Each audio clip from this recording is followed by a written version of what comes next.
안녕하세요. 오늘 저희가 받은 자료 묶음은 많은 분들이 성경 읽다가 딱 멈추는 바로 그 지점, 레위기에 대한 것들이에요. 복잡한 제사법에 뭐 끝도 없이 이어지는 정결 규정들. 솔직히 처음엔 이걸 왜 읽어야 하나 싶은 마음이 들잖아요. 그 마음 충분히 이해됩니다. 그런데 보내주신 자료들이 바로 그 지점에서 완전히 다른 그림을 보여주고 있어요. 레위기가 사실은 막 뒤죽박죽인 규칙 모음집이 아니라 어떻게 불완전한 인간이 완전한 신과 함께 살아갈 수 있는가? 바로 이 질문에 답하는 아주 정교하게 짜인 일종의 안내서라는 거죠. 안내서요? 저는 그냥 금지 조항 리스트인 줄 알았는데요. 오늘 저희의 미션이 바로 그거네요. 보내주신 자료들을 바탕으로 이 고대의 안내서를 해독해서 그 핵심 메시지를 찾아내는 거. 레위기라는 잠긴 문을 여는 열쇠는 과연 무엇일지 지금부터 함께 파헤쳐보시죠. 시작하기 전에 딱 한 가지만 짚고 넘어갈게요. 레위기는 고대 이스라엘 사람들한테는 거의 세계관 그 자체였거든요. 그래서 이걸 건너뛰면 신약에서 예수님이 왜 자신을 대속제물이라고 했는지, 또 왜 그 음식 논쟁이 벌어졌는지, 심지어 나병 환자를 만지는 행위가 왜 그렇게 충격적이었는지 그 깊이를 온전히 이야기가 좀 어려워요. 자료에 따르면 이 방대한 내용의 시간적 배경이 시내산에서 성막이 완성된 후 딱 한 달이에요. 잠깐만요? 한 달이라고요? 이 두꺼운 책의 내용이 고작 한 달 동안 주어진 말씀이라는 건가요? 굉장히 압축적이네요. 그렇죠.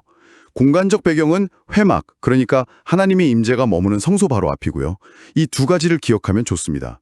하나님의 임재 바로 앞에서 한 달이라는 짧은 시간 동안 집중적으로 주어진 생존 매뉴얼, 이걸 기억하고 들어가면 레위기가 훨씬 더 긴장감 있게 다가올 겁니다. 와, 흥미로운데요? 그럼 그 매뉴얼의 구조부터 한번 살펴보죠. 자료 보고 저도 제일 놀랐던 부분이에요. 저는 그냥 법조항들을 주제별로 모아놓은 줄 알았는데 이게 성경 전체에서 가장 치밀하게 설계된 책 중 하나라고요? 맞아요. 그 설계도를 교차 대구 구조, 영어로는 키아즈머스라고 부르는데요. 말이 좀 어렵지만 쉽게 말해 문학적 대칭 구조예요. A, B, C, B, A처럼 샌드위치같이 내용이 서로 짝을 이루면서 가장 중요한 핵심 메시지를 정중앙 C에 배치하는 기법이죠. 레위기는 이 구조를 정말 정교하게 사용하고 있습니다. 그러니까 구조의 한 가운데에 뭐가 있는지만 알면 레위기의 심장부를 꿰뚫을 수 있다는 말씀이시네요.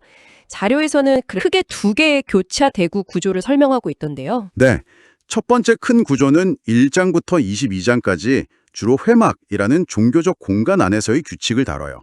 그리고 그 거대한 샌드위치의 정중앙에는 16장의 속죄일 규정이 자리하고 있습니다. 속죄일이요. 그 1년에 단 한 번 대제사장이 모든 백성의 죄를 짊어지고 지성소에 들어가는 그날 말이군요. 바로 그날이죠. 이 구조를 보면 정말 기가 막힙니다.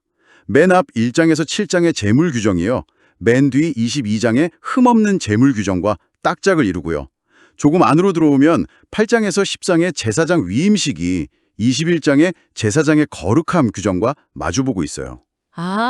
그리고 더 안쪽 11장에서 15장의 백성의 정결법이 17장에서 20장의 백성의 거룩한 생활 규정과 대칭을 이루죠. 와, 이건 진짜 충격적인데요.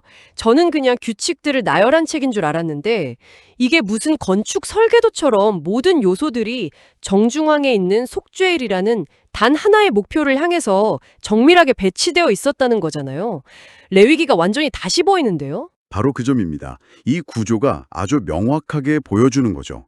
레위기의 수많은 제사, 정결, 거룩 규정들은 그 자체가 목적이 아니라 궁극적으로 속죄를 통해 망가진 관계를 회복하고 하나님께 나아가기 위한 장치들이라는 걸요. 그럼 두 번째 구조는 어떤가요? 23장부터 마지막 27장까지인데 이것도 같은 방식인가요? 네, 같습니다. 그런데 무대가 달라져요. 회막이라는 성소를 넘어서 이스라엘 백성의 삶의 터전 전체로 확장되죠. 그리고 이 두 번째 구조의 핵심, 그 정중앙에는 25장의 희년 규정이 있습니다. 희년이라면 50년마다 땅이 원주인에게 돌아가고 모든 빛이 탕감되고 노예가 해방되는 그야말로 완전한 사회적 리셋을 말하는 거죠. 맞습니다. 이 구조도 대칭을 이루는데 23, 24장의 절기와 성소 관리가 27장의 서원과 헌물 규정과 짝을 이루고요. 그 안쪽 24장의 하나님의 이름을 모독한 사건이 26장의 시내산 언약과 대칭을 이루죠. 그 모든 것의 한가운데 바로 희년이 있는 겁니다. 잠깐만요. 이건 좀 이상한데요. 첫 번째 구조의 핵심인 속죄일은 죄와 용서에 대한 종교적인 문제잖아요. 그런데 두 번째 핵심인 희년은 토지, 빚, 노예 같은 지극히 사회 경제적인 문제고요. 전혀 다른 차원의 이야기 같은데 이 두 개가 어떻게 한 책의 양대 기둥이 될 수 있는 거죠? 정말 예리한 질문이세요. 바로 그게 레위기가 가진 놀라운 통찰입니다. 레위기는 하나님과의 관계 회복, 즉 속죄일과 이웃과의 관계 회복, 즉 희년을 절대 분리하지 않아요. 개인의 죄 문제가 해결돼서 하나님께 나아가는 것과 사회의 구조적 불평등이 해결돼서 공동체가 온전히 회복되는 것, 이것을 하나의 거룩한 목표로 보고 있는 거예요. 영적인 회복과 사회적인 회복이 동전의 양면이라는 거죠. 땅 쉬게 하는 걸 넘어서 개인과 공동체의 어떤 전인적인 회복이라는 더 큰 그림이 있었네요. 자, 그럼 이제 그 건물을 지탱하는 재료들, 그러니까 레위기의 핵심 사상인 정결과 거룩에 대해 좀 더 깊이 들어가 보죠. 이 두 개념을 이해해야 레위기의 그 수많은 규칙들이 왜 필요한지 비로소 납득이 가기 시작하거든요. 네, 저도 그 부분이 가장 궁금했어요. 부정한 동물, 부정한 행동, 이런 말들이 계속 나오는데 도대체 정결하다는 게 뭘까요? 자료에서는 이걸 생명과 연결하던데요? 맞습니다. 레위기의 세계관에서 정결은 곧 생명, 질서, 온전함을 의미해요. 반대로 부정은 죽음, 혼돈, 비정상적인 상태와 관련된 모든 것이고요. 예를 들어 보죠. 피부병은 살이 죽어가는 현상, 유출병은 생명력이 몸 밖으로 새어나가는 현상, 시체는 죽음 그 자체잖아요. 네네. 그래서 이 모든 것들이 부정하다고 여겨진 거예요. 이게 뭐 깨끗하고 더러운 위생의 문제가 아니라 생명과 죽음이라는 상징적인 경계의 문제였던 거죠. 그러니까 일종의 방어 개념이군요. 죽음의 오염으로부터 생명의 영역을 지키려는. 정확합니다. 그리고 이 부정함의 가장 중요한 특징은 전염성이 있다는 거예요. 마치 바이러스처럼 사람에게서 사람으로 또 사람에게서 성소로 옮겨갈 수 있다고 생각했어요. 우리가 팬데믹 때 사회적 거리두기 했던 것과 근본적인 상상력은 비슷해요. 보이지 않는 위험이 공동체 전체를 위협할 수 있다는 생각. 그래서 부정한 사람은 격리되어야 했고 그렇게 오염된 성소를 1년에 한 번 대청소하는 날이 바로 아까 말한 속죄일이었던 거고요. 와, 모든 조각들이 딱 맞아떨어지는 느낌이네요. 그럼 정결이 생명의 질서를 지키는 방어 개념이라면 자료에서 함께 강조하던 거룩은 뭔가요? 이건 좀 더 적극적인 개념일 것 같은데요? 네, 거룩의 핵심은 구별됨, separation이에요. 내가 거룩하니 너희도 거룩하라는 레위기의 핵심 구절은 하나님이 다른 모든 존재와 근본적으로 구별되시듯 그의 백성도 세상의 다른 민족들과 구별된 정체성을 가지라는 요구죠. 구별됨이라. 솔직히 이 지점에서 좀 불편한 마음이 드는 것도 사실이에요. 자료에 나온 거룩의 등급표를 보면 사람, 장소, 동물을 아주 세밀하게 서열화하잖아요. 이게 현대적인 관점에서는 차별의 근거로 보일 수도 있지 않을까요? 아주 중요한 지적이십니다. 실제로 역사 속에서 이런 구절들이 차별을 정당화하는 데 오용되기도 했죠. 하지만 레위기의 원래 의도는 가치 서열 매기기나 차별 가는 거리가 멀어요. 이걸 이해하려면 위험한 발전소를 상상하면 쉬워요. 발전소요? 네. 핵발전소는 엄청난 에너지를 공급하지만 동시에 아주 위험하잖아요. 그래서 아무나 들어갈 수 없고 방사선 등급에 따라 접근할 수 있는 구역이 나뉘어 있고 들어갈 땐 특수 방호복을 입어야 하죠. 레위기의 세계관에서 하나님의 임재는 그 발전소의 핵과 같아요. 어마어마한 생명과 능력의 근원이지만 동시에 거룩하지 않은 존재에게는 치명적으로 위험한 거죠. 그러니까 거룩의 등급이라는 건 가치의 높낮이가 아니라 그 강력하고 위험한 에너지의 근원으로부터의 안전거리 개념이군요.